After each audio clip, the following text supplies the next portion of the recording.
Hi there, so glad you can join me again for another episode of All About Employment by DC Recruiting. My name's Dave, and last time we talked about interview types, so different types of interviews. Today I wanted to concentrate a little bit on how to prepare for an interview. Now, my points here are not going to be the only things you can do, but the thing I like to stress about it is that you don't have to spend days and days preparing for an interview. Certainly you can have the process get extended if you're going to do practice interviews and that sort of thing. But the actual research does not have to be as daunting as maybe it is in your mind. So hopefully you'll learn a few things about how to prepare for an interview and do it in a way that doesn't overwhelm you. Let's get right into it.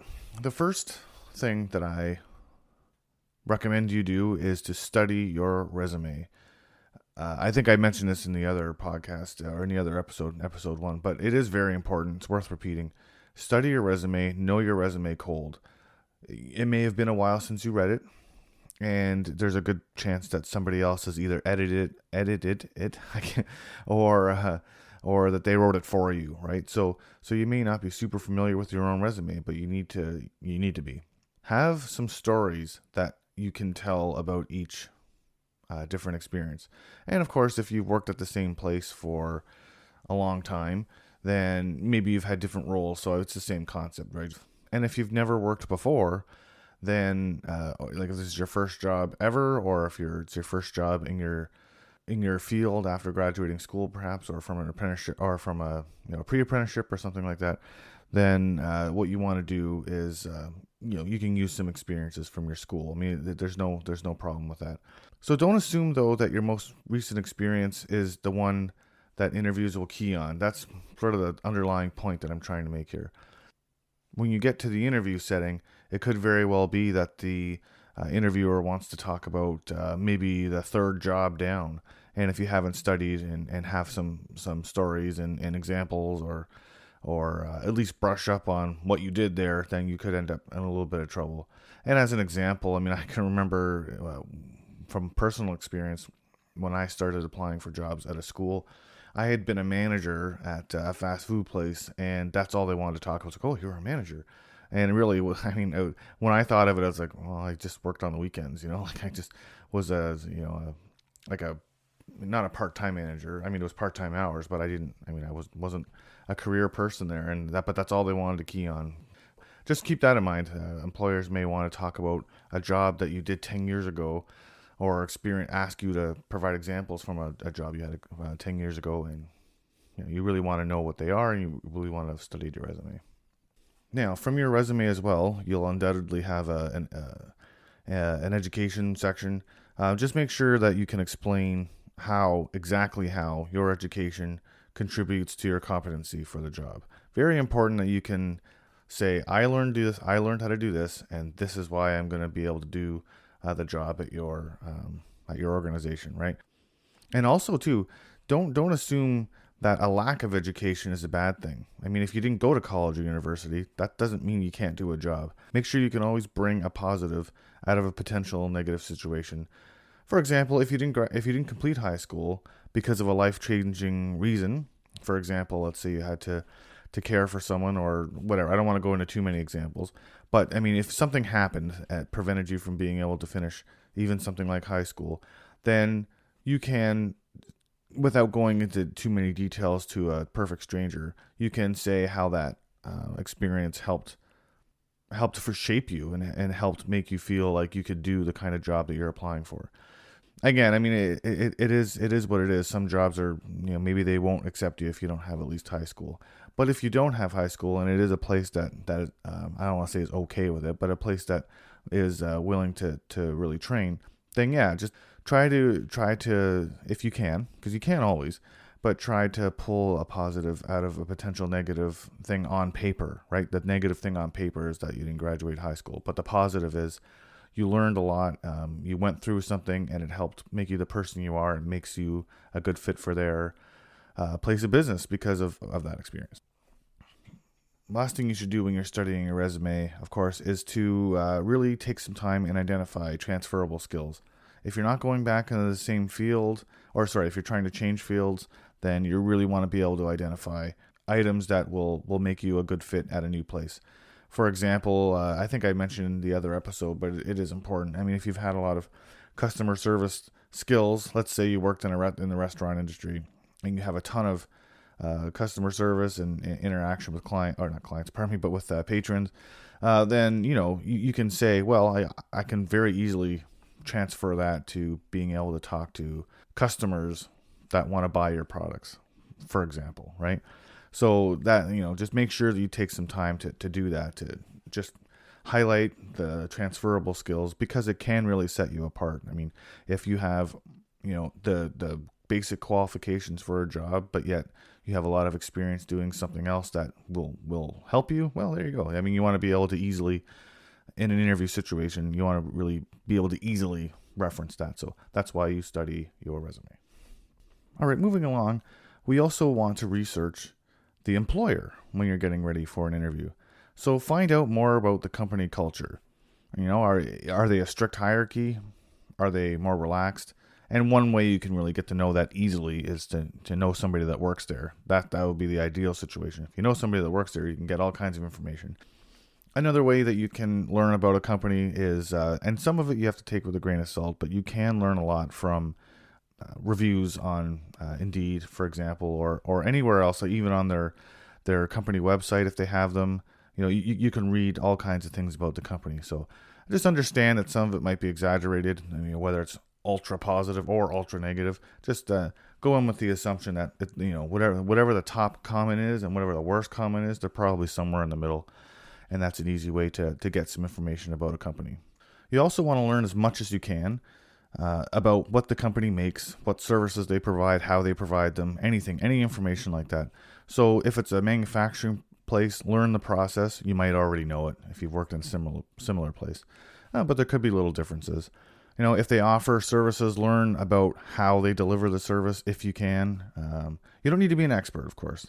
They have training. They're going to train you on their way to do things.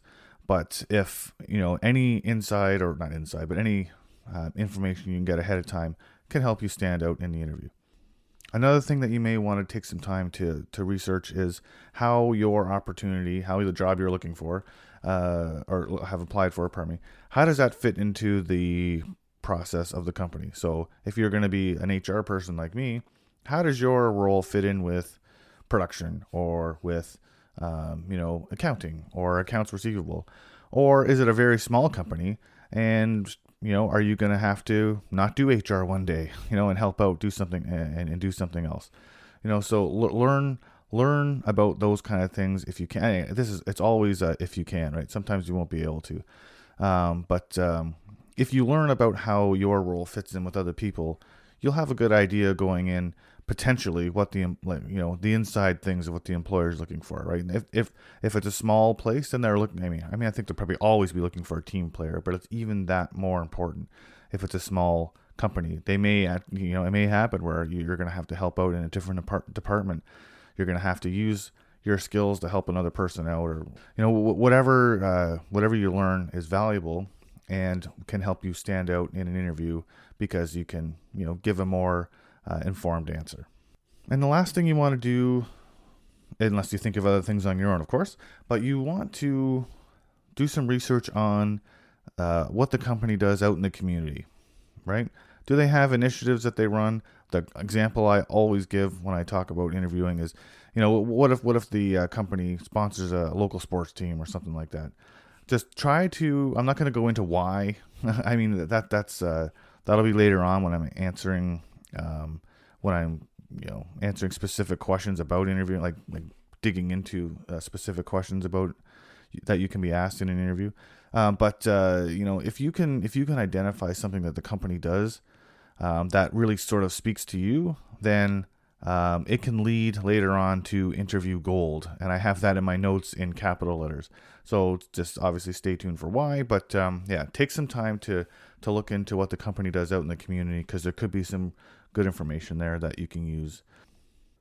All right, another thing you want to put some time into, and it's very important to do this, is figure out where you're going. All right. And believe me, the last thing you want on the day of an interview is to not know where you're going. So where is the interview taking place? Do you have to pay for parking? If you're taking the bus, what buses do you take? What are the schedules like? Is it the weekend? Are they different? All these sorts of things that you would definitely want to do ahead of time. And I know that's pretty common sense, right? But it has happened before where people just don't do that, and then they freak out because, like, oh my gosh, I have to pay for parking, I don't have any money, or they get nervous and they think about that instead of their interview. So you basically want to know everything right down to what door you go into. I mean, back a long time ago when I was first interviewing, I would do a little tour, do a little drive-by of the place, like, this is where it is, here's where the parking is. Thanks to technology now, you don't have to do that if you don't want to. You can just jump on your computer and use Google Maps and be able to see where it is and find out all that information. But, it's very important to do that. Just don't stress out about that stuff on the day of your interview. Just figure it out in advance.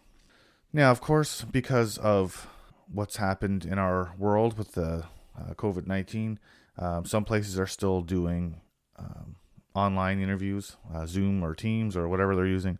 So, when it comes to that, just make sure that you have a reliable internet connection. Make sure you have the most updated version and of whatever software you're using. Make sure you test it out first. Send somebody a link and be able to make sure that it works. And remember that sometimes employers aren't going to give you a second chance if your internet ends, or if there's some kind of technical problem. I mean, if it's on the day of, like if it's in the middle of your interview, everything's going great, and all of a sudden it stops working, especially if it stops working on their end, okay, fine. That you're probably going to get a second chance. But if they go to call you up and you don't show up, or you're super late or whatever, then you may not get a second chance. So just make sure that you have reliable internet wherever you are, even if it means going to someone else's house. I live in an area where in town is fine, but if you go outside of town, even like only a couple of minutes, the internet gets a little sketchy. So don't put yourself in that situation. This next section, there's a ton of controversy about it, so I'm not going to dig into it as much as I would if we were doing a live kind of presentation. I titled this in my presentation, "Are you going to wear that?" So, it's all about what to wear for an interview. And there's, really the rule right now is there really aren't a lot of rules. But I would say to people, plan out when you're planning out what you're going to wear. Just aim, and again, this is pretty common knowledge now, but I'm just saying it because I can. Aim to dress one step above what you're going to wear at the job, right? So you really don't have to go out and wear your best power clothes anymore if you don't want to, right? So just try to be comfortable is another thing. Pick out an outfit that you're comfortable in. And, there's so much controversy about, still now, and I know this started a long time ago, but about tattoos and piercings. Should you cover them? Should you remove them? My opinion about this is if you feel like you have a tattoo that you have to cover up for an interview, then you should be prepared to do it all the time. If you have piercings that you think in your head, well, I should probably take these out for the interview, then maybe it's not appropriate for that job. And that's all I can really say. I can't speak for what every single employer is going to think. Some employers are very open and fine, and they don't care if you have piercings and tattoos at all.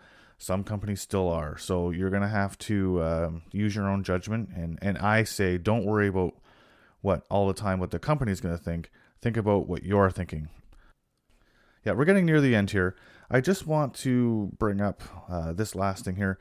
And it's what to bring to your interview. And again, I know that some of the stuff is pretty common sense, but when nerves start to take over, this is why you want to prepare. Do it a couple days before, so you're not.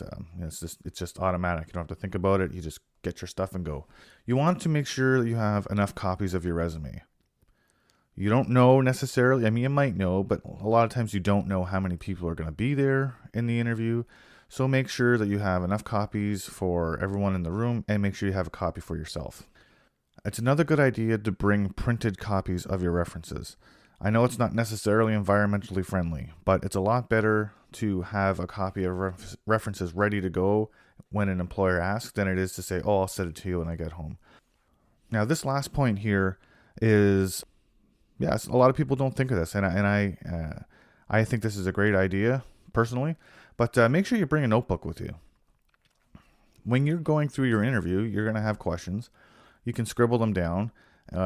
You can also have, some people used to like to use cue cards and stuff like a long time ago. But if you don't want to do that, you can, if you think that your nerves are going to get the best of you, then you can write down some of the key stories and things that you wanted to remember. When you're preparing for an interview, it is nerve-wracking, and you don't have to memorize everything. And most folks think that you should just cram your head full of things and be able to recite it. But what do the interviewers do? Do the interviewers memorize every single question they're going to ask you?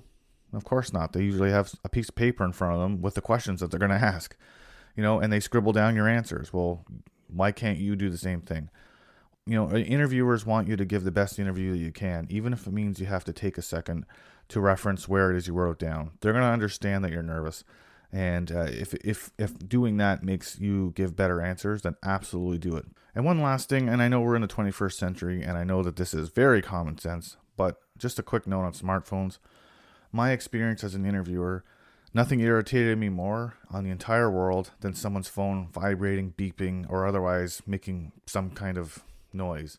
So I'm not going to say don't bring your phone with you, because I understand that folks that are going to take the bus to an interview, you can't just leave it in the car kind of thing. And even if you do have a car, maybe don't leave your expensive phone in the car. But just turn it off. The most important thing in the next 15, 20 minutes or half hour, whatever, how long the interview is going to be. That is, the most important thing. So just turn it off. So it can't make any sound. It can't irritate your interviewer, because some interviewers get that's their biggest pet peeve, just like how it was for me. All right. Those are a few things that you can do to prepare for your interview. Now, just do what works best for you. And you can use some of the stuff that I said or not use some of the stuff that I said. Make up a plan that works for you. And the most important thing that I want you to remember from all of this is that preparing for an interview does not have to be all-consuming, right?